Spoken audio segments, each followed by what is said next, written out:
بسم الله الرحمن الرحيم اعوذ باللہ من الشیطان الرجیم بسم اللہ الرحمن الرحیم وبہ نستعین۔ الحمدللہ ہماری گفتگو لمعہ ششم کے کتاب القصاص میں ہے۔ کتاب القصاص کے مختلف ابحاث پڑھ کر پچھلے درس میں ہماری بحث شروع ہوئی تھی شرائط قصاص کے بارے میں۔ تو انہوں نے کہا تھا کہ قصاص کی 5 شرائط ہیں۔ ان شرائط میں سے پہلی شرط یہ ہے کہ جس کے ساتھ زیادتی ہوئی ہے وہ اور زیادتی کرنے والا مساوی ہوں، کس میں؟ حریت میں، رقیت میں۔ تو نتیجے میں حر کے بدلے میں قتل کیا جا سکتا ہے۔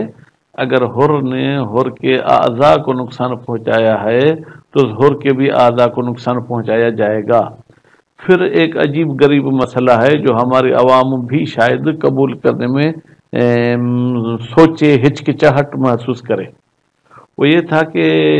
عورت کی دیت مرد کے دیت کے آدھے جتنی ہے، لیکن اعضاء میں عورت کی جب اعضاء کی دیت مرد کے دیت کے ثلث تک جائے پھر تو ٹھیک ہے، ثلث سے جیسے بڑھے گی تو وہ عورت کی دیت آ جائے گی آدھی دیت پر۔ کہتے ہیں کہ یہ کس نے روایت نقل کی ہے؟ یہ روایت کہتے ہیں کہ جناب جمیل ابن دراج صاحب نے نقل کی ہے امام جعفر صادق علیہ السلام سے۔ تو اس میں پھر ایک بحث یہ ہے کہ ثلث تک مساوی ہیں، ثلث سے بڑھنے کے بعد ان کی مساوات ختم ہو جائے گی، یا ایسا ہے کہ نہیں بھائی جیسے ہی ثلث تک پہنچی بلی نہ بڑھے تو عورت کی جو ہے کہ دیت وہ آدھے تک آ جائے گی۔ تو وہ انشاءاللہ ہم مزید عبارت میں پڑھیں گے۔ اس کے بعد پھر کہتے ہیں کہ عبد اگر کسی آزاد مرد کو یا آزاد عورت کو قتل کرے تو عبد کو یقیناً قتل کیا جائے گا، کیونکہ حر اعلیٰ ہے عبد سے۔ پھر فرماتے ہیں کہ اگر عبد کو قتل کیا جائے تو اس کی قیمت کو مد نظر رکھا جائے گا یا نہیں؟ کہتے ہیں بھلی قیمت کو مد نظر رکھیں، اگر اس کی قیمت عبد کے دیت سے بڑھتی ہے تو بھی ہم دیت سے اضافی قیمت نہیں دیں گے، اور اگر عبد کی قیمت کم ہے دیت زیادہ ہے تو بھی بھائی جب عبد کو ہی ہم نے حوالے کر دیا تو اس کو قتل کر دو، تو مولا پر کوئی ضروری نہیں ہے کہ وہ اس اضافی دیت کی مقدار کو اپنی جیب سے ادا کرے۔ اچھا، اگر کنیز قاتل حر کی اور حر عورت کی، ٹھیک ہے، یا کنیز قاتل ہے عبد کی یا کنیز کی، تو ہر حال میں اس کنیز کو قتل کیا جائے گا، ٹھیک ہے۔ یہاں پر قیمت کو مد نظر رکھا جائے گا یا نہیں؟ فرماتے کہ اس میں کچھ بحث ہے جو ہم عبارت میں پڑھیں گے۔ تو ابھی ہم چلتے ہیں جناب کہ یہ جو جراح اور زخمی والی تفصیل تھی،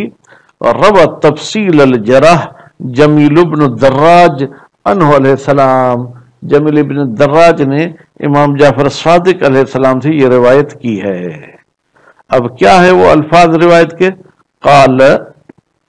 جمیل کہتا ہے، سألت ابا عبداللہ علیہ السلام، میں نے امام جعفر صادق علیہ السلام سے سوال کیا یا سوال پوچھا، ان المرأۃ عورت کے بارے میں، بینہا و بین رجل قصاص، اے میرے امام یہ بتائیں کہ عورت اور بیچ کے درمیان اگر کوئی قصاص والا کام ہو تو کیا قصاص ہوگا یا نہیں؟ قال نعم فی الجراحات، امام علیہ السلام نے کہا جراحات میں تو ہوگا، جیسا زخمی مرد نے کیا ہے عورت کو تو مرد کو بھی قصاص میں ویسے ہی زخمی کیا جائے گا، لیکن ایک شرط ہے، حتی تبلغ الثلث، یہاں تک وہ جراحات ثلث دیت رجل تک پہنچیں، سواء تب تک مساوی ہیں۔ فَإِذَا بَلَغَتْ الثُّلْثَ، جب اس عورت کے جراحات ثلث تک پہنچ گئیں، سواء ارتفع رجل وسفلت المرأة، چاہے مرد جو ہے کیا اوپر چلا جائے اور عورت نیچے آ جائے، ٹھیک ہے، یعنی کیا مطلب جراحت کو مد نظر رکھا جائے گا تو پھر ثلث سے آگے جو ہے وہ برابر نہیں ہوں گے۔ وقال شیخ رحمت اللہ علیہ یا رحمہ اللہ، اور کہا ہے شیخ توسی نے اللہ تعالیٰ ان پر رحم کرے، ما لم تتجاوز الثلث، یعنی جب تک یہ عورت کی دیت ثلث سے آگے نہ بڑھے۔ خوب، الاخبار صحیحۃ حجت المشہور، کہتے ہیں کہ صحیح احادیث جو ہے کیا ہے وہ مشہور کے لیے گویا کہ حجت اور دلیل ہے۔ تو گویا کہ یوں ہے کہ ثلث سے جب تجاوز کرے گا تو نصف کی طرف آ جائے گا۔ اذا تقرر ذالک، جب یہ بات آپ کے سامنے واضح ہو گئی، فلو قطع منہا، اگر مرد کاٹتا ہے عورت کی ثلاث اصابع، 3 انگلیاں، تو استوفت، تو یہ عورت مرد سے قصاص میں لے گی، مثلہا منہ قصاصا من غیر رد، یعنی عورت بھی اس کی 3 انگلیاں کٹوا سکتی ہے، اس میں عورت کو کچھ جو ہے کہ معاوضہ نہیں دینا پڑے گا۔ ولو قطع اربعا، لیکن اگر یہ مرد عورت کی 4 انگلیاں کاٹتا ہے تو لم تقطع منہ الاربع، یہ عورت اس مرد کی 4 انگلیاں نہیں کاٹ سکتی۔ کیوں بھائی؟ اب عورت کی جب 4 انگلیاں کٹیں تو اونٹ 40 تک پہنچ گئے، اور 40 اونٹ ثلث دیت مرد سے زیادہ ہیں۔ الا بعد رد دیت الاسبعین، ہاں اگر عورت بھی کہتے میں مرد کی 4 انگلیاں کاٹوں گی، تو کہتے ٹھیک ہے، تو تم 2 انگلیوں کے 20 اونٹ مرد کو دے دو، پھر 4 تم انگلیاں کاٹنا چاہو تو کاٹ سکتی ہو۔ وَهَلَّ لَهَا الْقِصَاصُ فِي إِصْبَعَيْنِ مِن دُونِ رَدٍ، کیا عورت کو حق ہے کہ مرد کی 2 انگلیاں کاٹے اور اس میں کچھ بھی رد نہ کرے، کچھ پیسے نہ دے؟ وجہن منشأہما، ان 2 وجہ کا منشا کیا؟ وجود المقتضی، بھائی 2 انگلیاں کاٹنے کا تو مقتضی موجود ہے نا، کہ جب عورت کی 2 انگلیاں کٹیں تو مرد کی بھی 2 کٹیں گی، یہاں تو مزید 2 اور کٹ گئی ہیں۔ لجوازہی کذالک، اس لیے کہ مرد کی 2 انگلیاں کاٹنا جائز ہیں بغیر رد کے، وہ انتفاع المانے، اور کوئی معنی بھی نہیں ہے۔ اب کہتے ہیں ذرا مقتضی اور معنی ہمیں سمجھا دیں۔ اما الاول، وجود مقتضی کیا ہے؟ فَلِأَنَّ قَطْعَ إِصْبَعَيْنِ مِنْهَا، بتحقیق عورت کی 2 انگلیاں کٹنا، یوجب ذالک، یہ 2 انگلیاں کاٹنا سبب بنتی ہے ذالک کہ مرد کی بھی 2 انگلیاں کاٹی جائیں، یہ مقتضی ہے۔ فَزَائِدُ اولا، تو جب عورت کی 2 سے زیادہ انگلی کٹی پھر تو بطریقہ اولا مرد کی 2 انگلیاں کاٹی جائیں۔ لیکن جو ہے کیا ہے جناب، دوسری بات کون سی کہ مانع مفقود ہے، ٹھیک۔ فَلِأَنَّ قَطْعَ زَائِد زیادتاً فی الجنایت، یعنی مرد کا عورت کے 2 انگلیوں سے زیادہ کاٹنا یہ تو جنایت میں اضافہ ہوا۔ فلا یکونو، پس یہ زائد کا کٹنا یہ سبب نہیں ہے فی منع ما ثبت اولا، کہ منع ہو جائے ما وہ حکم جو پہلے ثابت ہوا تھا۔ پہلے کیا کہ جیسے ہی عورت کی 2 انگلیاں کٹیں تو مرد کی 2 انگلیوں کا کٹنا ثابت ہو گیا۔ ومن النص الدال علی انہ، لیکن کیا کریں، ایک نص آئی ہے جو دلالت کرتی ہے علی انہ، بتحقیق شان یہ ہے، لیس لہ الاختصاص، عورت کو قصاص لینے کا حق نہیں جنایت خاصہ میں، الا بعد رد، مگر یہ کہ عورت جو ہے کیا ہے وہ رد کرے، کیونکہ جب ثلث سے بڑھ گیا تو پھر جو ہے کیا ہے 2 انگلیوں کے بدلے میں 2 کا کاٹنا بھی مسئلہ ہے۔ وَيُقْوَلْ اشکال، اور کہتے ہیں کہ اشکال میں مزید تقویت آتی ہے، لو طلبت القصاص فی ثلاث، اگر عورت کہتے میں اس کی 3 انگلیاں تو کاٹوں گی، کیونکہ اگر صرف میری 3 کٹتی تو مجھے 3 کاٹنے کا حق تھا،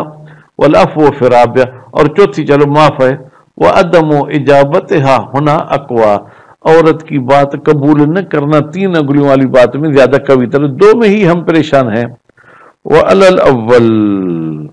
کہتے ہیں کہ اگر ہم پہلی بات کو مانیں کہ عورت مرد کی 2 انگلیاں کاٹ سکتی ہے من غیر رد، تتخیر، عورت کو اختیار ہے بین قطع اصبعین، کہ مرد کی 2 انگلیاں کاٹے من غیر رد، لیکن مرد کو کچھ دے گی نہیں پیسے وغیرہ، وہ بین قطع اربعین، یا مرد کی 4 انگلیاں کاٹے مع رد دیت اصبعین، جبکہ اس کو 2 انگلیوں کی دیت دے گی۔ ولو طلبت الدیت فلیس لها اکثر من دیت اصبعین، اچھا اگر عورت جو ہے کہے کہ نہیں میں اس کی انگلیاں نہیں کاٹتی ہوں، مجھے دیت دے دو، تو عورت کی 4 انگلیوں کی دیت نہیں دی جائے گی، بلکہ اس کو 2 انگلیوں کی دیت دی جائے گی، یعنی 20 اونٹ۔ ہاذا، یہ جو ہم کریں کہ 4 انگلیوں پہ 20 اونٹ اور 2 انگلیوں پہ بھی 20 اونٹ،